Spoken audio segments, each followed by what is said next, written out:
The Immortal John Hancock here, and today I'm showcasing kind of recent pickups and things people have sent me. And I just got back from the Portland swap meet, and it was a great mid-sized show. It's been going on for 5 years, and sometimes I really enjoy the smaller shows because you get some good deals.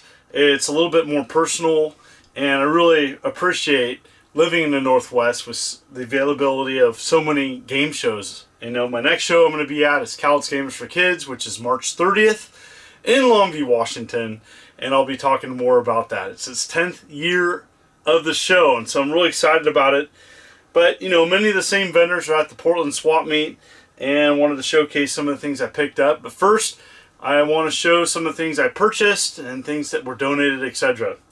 All right, first up, I want to talk about this awesome new book.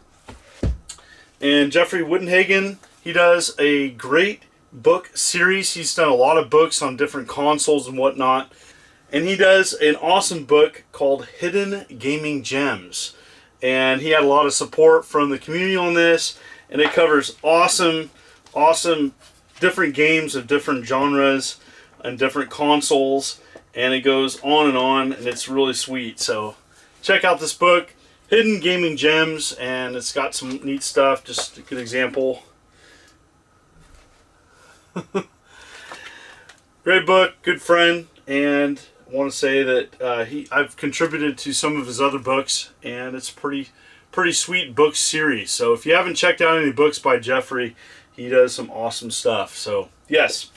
All right, book I purchased from the blog that I've kind of talked about on like vintage Nintendo stuff, and there is a book by Eric Voskuhl, and it's Before Mario, and it talks about all about vintage Nintendo going way back before they were doing consoles and stuff, and it's got some neat things in it. It goes up to Game & Watch and early Famicom, but they got all sorts of stuff out here, even the original Duck Hunt. And they just got some weird stuff here. Ultra Machine Deluxe. So stuff like that. Very sweet. I love vintage Nintendo stuff, and there's a lot of stuff out there, and I'm intrigued by it. We didn't get a lot of it here in the States, and so it's neat to have a book dedicated to that. So definitely check out this book if you haven't. Alright, other things. Stuart knew I was missing some Lynx items, and wow, donated some huge ones. Huge heavy hitters. Double Dragon and Crazy Ace Miniature Golf. And those both are huge. Huge. Thank you so much for contributing those. He also donated a Sega IR 7000. And this is kind of a weird electronic device. And if you look up here, it's got buttons and keypads, and just that. Gotta love the 90s. So yes, that's awesome. I don't know what year this came out. I'll have to look at it, but yes, very cool. Mark from Canada. Mark, you are a great friend, and met you up in the Vancouver Retro Gaming Expo several years back. And Mark is a Super Nintendo collector, and so he's picked up along the way boxes that I needed for my collection, so thank you. And we worked out a deal, and I purchased some boxes from him, and the boxes he picked up for me were Stone Protectors, pretty tough to get here in the States. Zardian, Troddlers, this is a pretty tough one to get, so it was really nice to get some Super Nintendo Uncommon games that I didn't have in my collection. Addams Family, and even though they're a little bit beat up, I don't care. They got stickers on them, that's okay. That just adds a little love to them. Populous, Rampart, Rival Turf, great brawler. And these two games were in really nice shape and complete, and it was part of the deal. Metalmorph, which is a pretty uncommon game to get in box. Really nice. The challenge with Super Nintendo games is the corners, they showed a lot of wear that's all black, so any little blemish and stuff shows up. But really nice to have a nice in-box Metalmorph and a Mortal Kombat 3 with the original shrink on it. So yes, very cool. And so nice to have that. It is open, but yes, Mortal Kombat 3. It's interesting to see the popularity of the Mortal Kombat series continue to this day. It's a good series. Alright, so at the show, at the actual show, there was some amazing stuff, and I met with and talked to a lot of game collectors, and a lot of tables had some cool things. Went to a smaller table, and they just had chilling there a Guardian Heroes Advanced, and it was sealed. And it's something, you know, I love collecting for Game Boy Advance. I just pick up stuff here and there for great games, and that was a nice boxed game for a good price. So, all right, Josh Byerly, Wafflefoot, a good friend of mine, and he had a bunch of Nintendo box stuff. And at his table, he had a Ghosts and Goblins 2nd edition, known as a hang tab, and this one doesn't have the hang tab. And my hang tab version of Ghosts and Goblins is pretty messed up. You typically find this box pretty beat up, and this one's in pretty good shape. And he cut me a deal, and very appreciative of that. And yeah, it was great.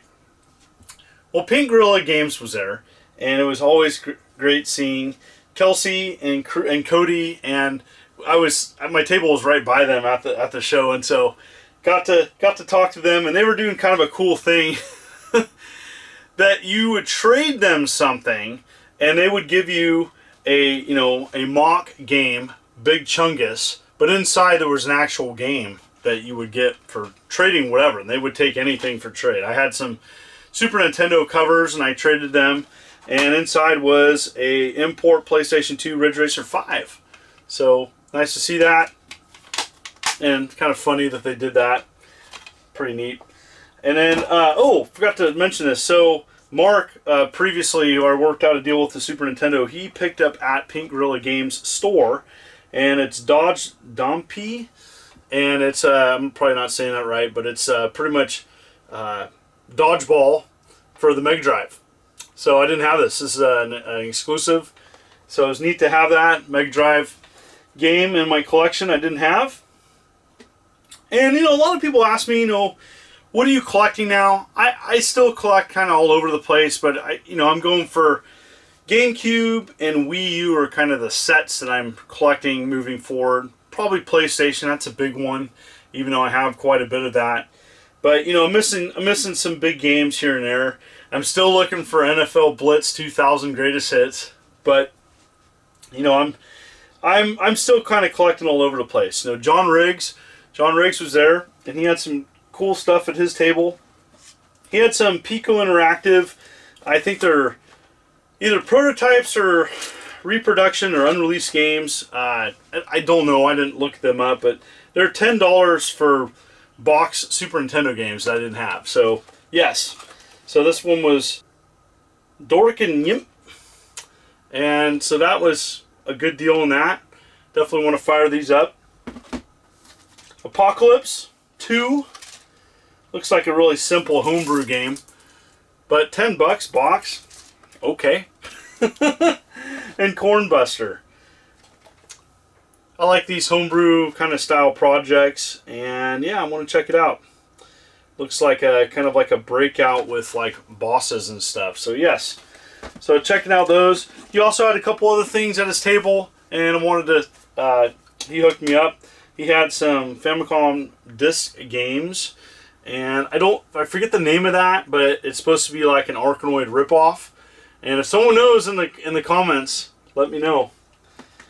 And he also had Load Runner for the PC Engine, and so that was pretty sweet. Don't have a lot of PC Engine games in my collection, and so I have a Super Graphics, and it's just neat to see. It's neat to see that they have so much diversity at these shows. And so, whatever you wanted to collect, they had something for that console typically. They even had an Apple Pippin at the show, and it was just neat to see that. So, alright. Other things that I got at the show. And so I'm still collecting GameCube having a lot of fun collecting that, and I'm going for a Player's Choice collection first. I have over half the collection, but some of the Player's Choice games I picked up there. Harvest Moon, A Wonderful Life, Player's Choice. And just to let people know, I do believe the disc and the manual are just the same on a Player's Choice. It makes it a little bit easier to complete. So Player's Choice games just have a different spine cover. And so Tony Hawk's Underground, another game I got. Very cool. This one was a nice shape, The Legend of Zelda Wind Waker. I didn't have the Player's Choice version. Nice to see that. Star Fox Assault. Not a bad game. I like this. And this is a great game, X-Men Legends. And so, Player's Choice. You know, GameCube is kind of that sweet spot right now, because it's, you know, it's getting older. You know, it came out at the same time as Xbox, and so it's going on that 18-year. You know, it's definitely hitting that sweet spot of retro. It's weird to think it's retro, but it is. And, you know, it has good graphics, and you can still find the players everywhere, controllers, and there's now parts easily able to hook it up and play HDMI. And so it's really nice. The GameCube is kind of like that sweet spot. So I like collecting GameCube. I think there's a lot of great games on it. Quarry Strike Classics and Oddities. We've probably done like 1,000 trades. And I traded them for these and Hot Wheels Velocity. Original Burnout. And Need for Speed Carbon. And they're all complete. And you know, that GameCube list is getting smaller. But I still have a lot of games I'm missing, and I enjoy collecting for it. So yeah, it's pretty neat to just continue to collect for a system that I really enjoy. And then, alright, also going for a Wii U set.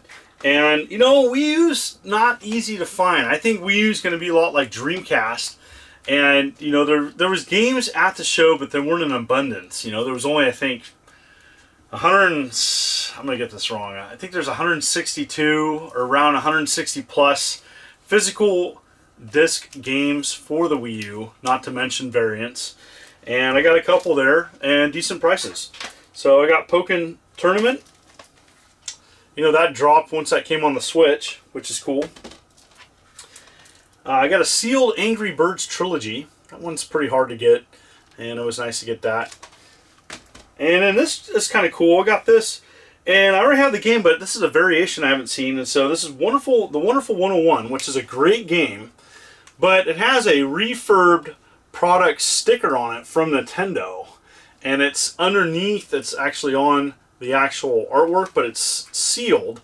And so it's weird. That's a weird kind of variation. And last and definitely not least, Home of the Future. They're super nice. They're at Cowlitz Gamers for Kids, as well as many shows, including PRGE. And they have a nice collection of some vintage games. And they had something pretty weird at their table. And I picked it up, and this is the Vid Lid Plus. The Vid Lid Plus. And you're probably wondering, what's this? So what this is a piece of plastic that goes on top of your television, and it just holds a bunch of games. And I thought that was pretty bizarre. And definitely something I haven't seen before. There's a picture that was sent to me back in 1983, Toys R Us, and it shows a bunch of these. So there you have it, Vid Lid. And what I was told was, if you keep this on your console when you play, don't do that, because it blocks the vents, I do believe, that cool down the system. So yeah, don't do that. So there you have it. There's the things that I recently picked up, purchased, or had contributed to my game collection. And what are you collecting? What are you pursuing? What did you pick up recently? Love to hear about it. Please comment below. I'm having a lot of fun. Many more videos planned. Thank you so much for people continuing to tune in to my humble channel. I'm getting close to 80,000 subs. Because of you, because of your support, most appreciated. This is the Immortal John Hancock. Thank you, and you take care.